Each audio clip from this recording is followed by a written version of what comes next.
کر دیا حضرت عمر فاروق نے، اور اس 90 سال کے بوڑھے کو جس نے مجبوری میں شراب پی تھی ان کو 40 کوڑے مارے گئے۔ ان 40 کوڑوں کا اثر قدامہ ابن مظعون کے اوپر یہ ہوا کہ پھر وہ پوری زندگی بستر سے اٹھ نہیں سکے۔ پھر وہ لیٹرین بستر پہ کرتے تھے، پیشاب بستر پہ کرتے تھے۔ وہ 1 سال 1.5 سال 2 سال اس کے بعد زندہ رہے، لیکن جتنے دن زندہ رہے وہ بستر سے اٹھ نہیں سکے۔ حضرت عمر کے کوڑے مارنے کے بعد یہاں تک کہ اسی حال میں ان کا انتقال ہوتا ہے۔ میرے بھائیوں، حضرت عمر فاروق نے ان چیزوں کی پرواہ نہیں کہ اس بوڑھے آدمی کو بھی کوڑے مارے۔ نوجوانوں غور کرو، جس شراب کی پینے پر بوڑھے آدمی کو نہیں چھوڑا گیا، قدامہ ابن مظعون کو نہیں چھوڑا گیا، پوری زندگی ان کی بستر پر ایڑیاں رگڑ رگڑ کر گزر گئی۔ پھر وہ بستر سے کبھی اٹھ نہیں سکے، پیشاب و پائخانہ تک انہوں نے بستر پہ کیا۔ ان کی بیوی، ان کے بچے اس کو صاف کرتے رہے، لیکن عمر فاروق نے اس کی کوئی پرواہ نہیں کی۔ یہ شراب پینے والوں کی سزا ہے اسلام کے اندر۔ ہم اور آپ اس لیے بچے ہوئے ہیں کیونکہ میرے بھائیوں یہاں اسلام کا قانون نہیں ہے۔ میرے بھائیوں، اسلام کا قانون نہیں ہے۔ انڈیا میں تو کیا ہوا؟ اپنے دلوں پر اسلام نافذ کرو۔ سب سے بڑا مسلمان وہ ہے جو اسلام کے قانون کو اپنے دل پر نافذ کرے، جو شریعت کو خود اپنے دل سے مانے، محمد رسول اللہ کے بتائے ہوئے راستے پر خود چلے اور دوسروں کو چلنے کا حکم دے۔ میرے بھائیوں، یہ ہے وَلَا تَشْرَبَنَّ خَمْرًا فَإِنَّهُ رَأْسُ كُلِّ فَاحِشَةٍ، ہر برائی کی جڑ ہے، اس لیے شراب مت پینا۔ اور 5ویں چیز یہ بتائی، وَإِيَّاكَ بِالْمَعْصِيَةِ فَإِنَّ بِالْمَعْصِيَةِ حَلَّ سَخَطُ اللَّهِ۔ لوگوں، سماج میں کبھی نافرمانی کے کام مت کرو۔ جب نافرمانی کے کام کرو گے، پاپ اور گناہ کے کام کرو گے، تو یاد رکھنا اللہ کا عذاب تمہارے اوپر آ جائے گا۔ یہ اللہ کا عذاب ہمارے اوپر ہے۔ آج پیٹرول 100 پار کر چکا ہے، یہ کیا ہے؟ کیا یہ اللہ کا عذاب نہیں ہے؟ جب گناہ کرو گے تو اللہ کا عذاب حلال ہو جائے گا، بارش روک لی جائے گی۔ بہت سی جگہوں سے بارش روک دی جاتی ہے، کیا یہ اللہ کا عذاب نہیں ہے؟ ہاں، یہ بھی اللہ کا عذاب ہے کہ جب تم نافرمانی کے کام زیادہ کرو گے تو اللہ تمہارے اوپر غلط ظالم سرکاریں بٹھا دے گا۔ آج بھارت کو ظالم آدمی ملتا ہے، ہٹلر ملتا ہے، حجاج ابن یوسف کی طرح ایک ظلم کرنے والا انسان ملتا ہے جو 750 کسانوں کے مرنے کے بعد 2 منٹ کا مون نہیں رکھ سکتا ہے، ان کو ساتویہ نہیں دے سکتا ہے، ان کے لیے 2 پیار کے شبد نہیں بول سکتا ہے۔ جب NRC اور CA پر مسلمانوں کو گولیوں سے مارا جا رہا تھا تو ان کے لیے ایک رحم کا لفظ اس کی زبان سے نہیں نکل سکتا ہے۔ یہ ہماری نافرمانی کا نتیجہ ہے۔ جب تم گناہ کرو گے تو ہم تمہارے اوپر ظالم اور جابر حکمراں بٹھا دیں گے۔ یہ اللہ کا عذاب نہیں تو اور کیا ہے ہمارے اوپر، کیونکہ ہم گناہوں سے اپنی زندگی کو لبریز کیے ہوئے ہیں، بھرے ہوئے ہیں۔ ہمیں اپنی زندگیوں کو گناہوں سے بچانا ہے۔ میں نے 5 چیزیں بتائی ہیں، 5 چیزیں بھی باقی ہیں، صرف سن لو وہ 5 چیزیں کیا ہیں۔ پہلی چیز، شرک مت کرنا، چاہے جلا دیا جائے یا قتل کر دیا جائے، ایک چیز۔ دوسری چیز، ماں باپ کی نافرمانی کبھی مت کرنا، چاہے وہ تمہیں اپنے گھر سے نکال دیں یا بیوی بچوں سے بے دخل کر دیں۔ تیسری چیز، فرض نماز کبھی جان بوجھ کر مت چھوڑنا۔ جس سماج میں فرض نماز چھوڑ دی جاتی ہے، اللہ کی ذمہ داری اس سماج کے اوپر سے اڑ جاتی ہے۔ چوتھی چیز، شراب کبھی مت پینا، اس لیے کہ یہ تمام برائیوں کی اور گندگیوں کی جڑ ہے۔ 5ویں چیز، اللہ کی نافرمانی کا کوئی کام مت کرنا، جہاں نافرمانی ہوتی ہے اس بستی پر اللہ کا عذاب حلال ہو جاتا ہے، یعنی اللہ کو پھر پرواہ نہیں ہوتی کسی بھی طریقے سے، پھر اللہ کا عذاب اس بستی پہ آ جاتا ہے۔ ان 5 چیزوں کی میں نے تشریح کر دی۔ چھٹی چیز، ایاک والفرار من الزحف وان حلق الناس۔ میدان جنگ ہو رہی ہو، لڑائی ہو رہی ہو، آپ جنگ لڑ رہے ہو، ہندوستان میں تو یہ ممکن ہی نہیں ہے، اگر آپ جہاد کر رہے ہو تو پیٹھ پھیر کے کبھی مت بھاگنا، چاہے لوگ ہلاک ہو رہے ہوں، یعنی بہادری کی موت مر جانا، بزدلی کی پیٹھ مت دکھانا، کبھی بھی میدان جنگ سے منہ پھیر کر پیٹھ دکھا کے مت بھاگنا، لڑنا، چاہے مر جاؤ، مر جانا گوارا کر لینا، لیکن کافر کے سامنے ہتھیار ڈال کے بھاگنا گوارا مت کرنا۔ یہ چھٹی چیز ہے۔ 7ویں چیز، اللہ کے نبی صلی اللہ علیہ وسلم نے فرمائی کہ وَإِنْ أَصَابَ النَّاسَ مَوْتٌ وَأَنْتَ فِيهِمْ فَاصْبِرْ اگر کسی ملک میں یا کسی شہر میں یا کسی محلے میں بیماری ہو اور وہ بیماری پھیل رہی ہو تو تم اس گاؤں میں موجود ہو تو وہیں پر رک جانا، دوسری جگہ مت جانا۔ طاعون ایک بیماری تھی، اللہ کے رسول نے کہا کہ اگر وہ پھیلی ہوئی ہے تو تم اپنے گاؤں میں ہو تو گاؤں میں رہنا، دوسری جگہ مت جانا۔ کیوں؟ اس لیے کہ یہ بیماری تم دوسری جگہ جاؤ گے تو دوسری شہر میں بھی پھیل جائے گی۔ اپنے ہی علاقے میں رہنا، اگرچہ موتیں ہو رہی ہوں، یہ دیکھ کر کہ یہاں تو لوگ مر رہے طاعون سے، چھوڑ کے بھاگو۔ کورونا پر بھی یہ چیز لاگو ہوگی، کورونا پر بھی یہ چیز لاگو ہوگی۔ ایک آدمی کورونا کا مریض دوسری جگہ جائے گا، اس کو بھی مریض۔ آپ اپنے علاقے میں رہیے۔ وَإِذَا أَصَابَ النَّاسَ مَوْتٌ وَأَنْتَ فِيهِمْ، اگرچہ موت کیوں نہ ہو رہی ہو لیکن بستی چھوڑ کے کبھی مت جانا۔ یہ 7ویں چیز۔ اور 8ویں چیز بڑی عجیب ہے، اس پہ بولنا تھا لیکن نہیں بول پایا۔ 8ویں چیز کیا ہے؟ وَأَنْفِقْ عَلَىٰ عِيَالِكَ مِن طُولِكَ، اپنی فیملی پر، اپنے بیوی اور اپنے بچوں پر ضرورت کے مطابق خرچ کرو، کنجوسی مت کرو۔ بیوی کو خرچہ دو جتنا دے سکتے ہو، جتنا مناسب ہے۔ بچوں کی پڑھائی لکھائی کا خرچہ، بیوی کا خرچہ، کپڑا لتا، کھانا پینا۔ میری بہنیں اگر ہیں تو سنو، آج تمہیں خوش کر دیتا ہوں، اگر تمہارا پتی تمہیں پورا خرچہ نہیں دیتا ہے تو تم اپنے پتی کی جیب سے اتنا پیسہ اس کو بتائے بغیر لے سکتی ہو جتنی تمہیں ضرورت ہے۔ معاف کیجئے گا، 150 روپے ساڑی کی ضرورت ہے تو 3000 مت لینا۔ میں یہ باتیں بہت کم بتاتا ہوں، اس لیے کہ ایک جلسے میں ہم اپنی بیوی کو لے کر گئے تھے اور وہاں ہم نے یہ بتا دیا، دوسرے دن میری ہی جیب سے 5000 غائب ہو گئے۔ تو اس لیے تھوڑا ڈر لگتا ہے، عورتیں ناجائز فائدہ اٹھانے لگتی ہیں۔ بیویوں کو چاہیے کہ وہ اپنے شوہر کی جیب سے اتنا لیں جتنے میں بچوں کا، اور وہ بغیر بتائے بھی لے سکتی ہے، اس کو چوری میں نہیں لکھا جائے گا، کیونکہ عورت آپ کے پیسوں کی حقدار ہے، اور آپ اپنے بچوں پر خرچ کریں، یہ آپ کی ذمہ داری بنتی ہے۔ بہت زیادہ نہیں، بالکل کنجوسی بھی نہیں۔ اب آدھا کلو گوشت کی ضرورت ہے، آپ 250 گرام لا کے دینا، اتنی پکا چل، یہ بھی نہیں خرچ کیجیے۔ میاں بیوی میں بہت پیار محبت بھی ہونی چاہیے۔ اور سنو، عورتیں اگر کبھی غصہ ہوں تو شوہروں کو چاہیے، آپ لوگوں کو، ہمیں اور آپ کو، کہ ان کی کچھ سن لیں۔ ضروری نہیں کہ اپنی بیوی کی ہر بات کا جواب دیں۔ حضرت عمر فاروق کے پاس ایک نوجوان آیا شکایت لے کر اپنی بیوی کی، تو ان کے ایک باہر کمرہ بنا ہوا تھا، اس کمرے میں بیٹھ گیا تو کیا ابھی حضرت عمر نکلیں گے تو اپنی بیوی کی شکایت کریں گے، لیکن دیکھ رہا ہے کہ اندر آواز آ رہی ہے، دروازے پہ کان لگایا تو کیا سن رہا ہے کہ ان کی بیوی عمر کے اوپر برس رہی ہے۔ صاحب تم تو چلے جاتے، پکنے کو کون لائے گا، کھانے کو کون لائے گا، آٹا کون لائے گا، چاول کون لائے گا، یہ کون لائے گا، تم تو چلے جاتے، تمہیں فکر ہوتی ہے پھر گھر کی۔ حضرت عمر سر نیچے ڈال کے یہ کہنے لگا، لو، یہ اٹھ کے چلنے لگا۔ حضرت عمر تھوڑی دیر کے بعد گھر سے نکلے، کمرے میں آئے، کہیں یہاں تو ایک آدمی بیٹھا، دیکھا وہ جا رہا ہے، اس کو آواز دی، اے ہلو سنو بھائی۔ اس نے پیچھے مڑ کے دیکھا، ادھر آ، جی تم تو میرے پاس آئے تھے نا؟ جی ہاں بولو کس کام سے آئے تھے؟ نہیں امیر المومنین اب وہ کوئی کام نہیں ہے میرا، میں جا رہا ہوں۔ ارے نہیں، تم اتنی دور سے آئے، کام بتاؤ، کیا کام تھا بتاؤ تو صحیح۔ میرا کیا کام تھا وہ تھا، لیکن وہ آپ کے بس کا نہیں ہے۔ میں امیر المومنین ہوں، میرے بس کا نہیں ہے، مجھے لوگوں کی خدمت کے لیے لوگوں نے امیر بنایا اور میرے بس کا نہیں ہے۔ کہا امیر المومنین میری بیوی مجھے الٹا سیدھا بولتی ہے، اتنا بولتی ہے میں سن نہیں پاتا ہوں، میں یہ شکایت لے کے آیا، میں نے سوچا آپ سے کریں گے، سن رہا ہوں یا دیکھتا ہوں کہ آپ تو خود ہی اسی بیماری میں مبتلا ہو، آپ تو خود اپنی بیوی کے سن رہے ہیں، تو میں نے سوچا کہ جب آپ خود اپنا علاج نہیں کر پا رہے تو میرا کیا کریں گے، میں چل دیا۔ کہا بیٹھو، سنو، کہا کیا؟ بیوی سے جب ملتے ہو، ہم بستری کرتے ہو، تو جو بچہ پیدا ہوتا ہے وہ بچہ کس کا ہے؟ کہا میرا۔ اس کو نہلانے اور دھلانے کی ذمہ داری کس کی ہے؟ کہا میری۔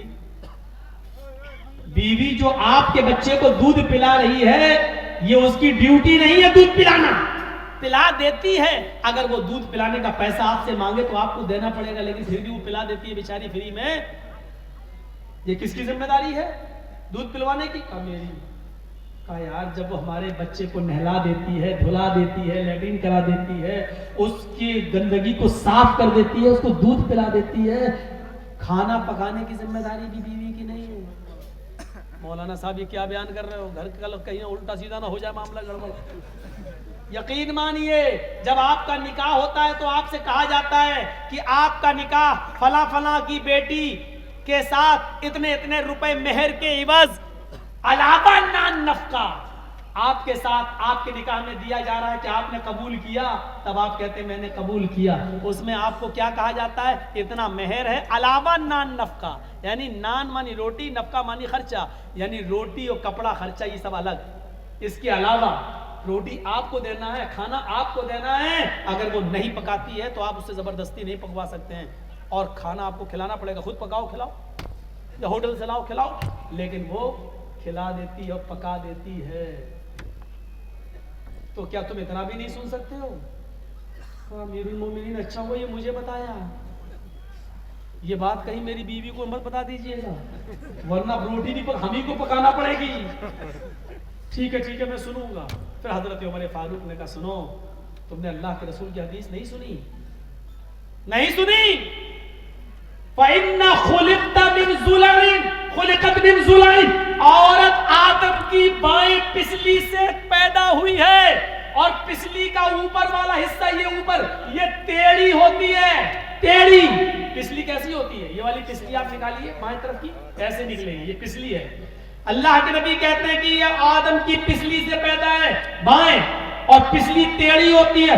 فَإِن ذَهَبْتَ تُقِيمُهُ كَسَرْتَهُ، اگر تم نے اس پسلی کو سیدھا کرنے کی کوشش کی تو پسلی سیدھی نہیں ہوگی، ایسے کرو گے یہاں تک ہو جائے گی، بس یہ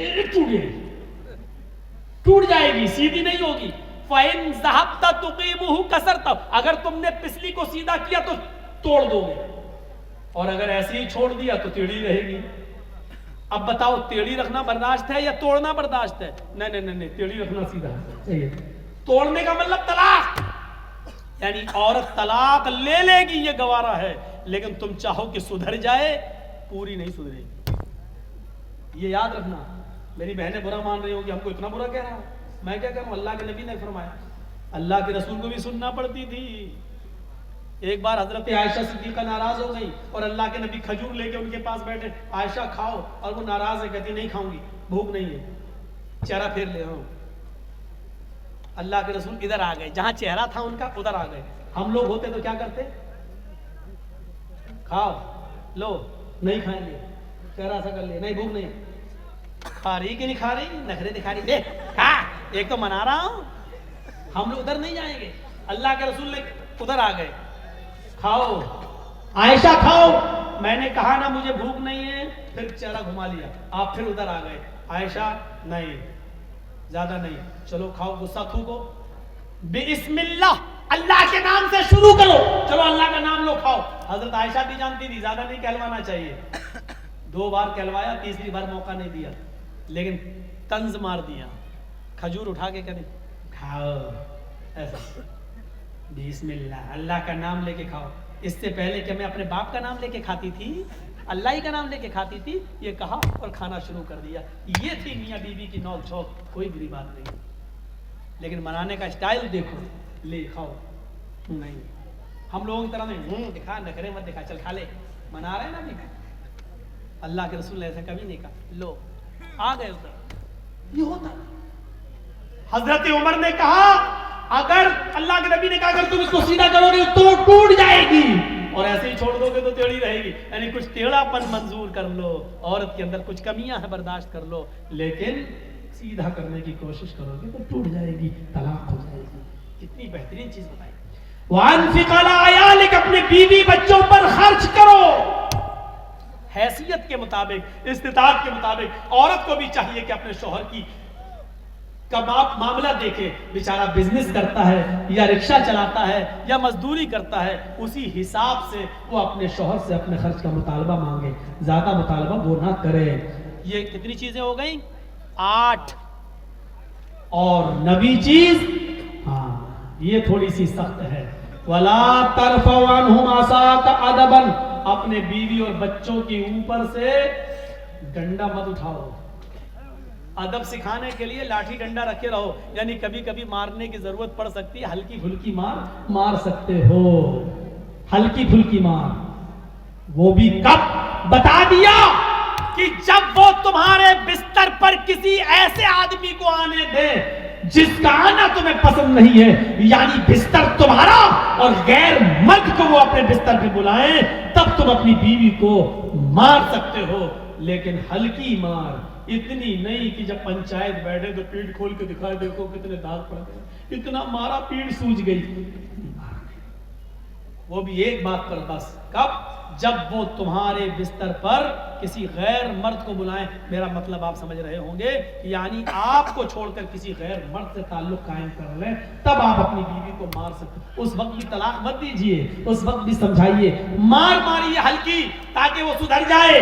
بستر الگ کر دیجیے، کمرہ الگ کر دیجیے، لیکن گھر میں ہی رکھیے آپ اس کو.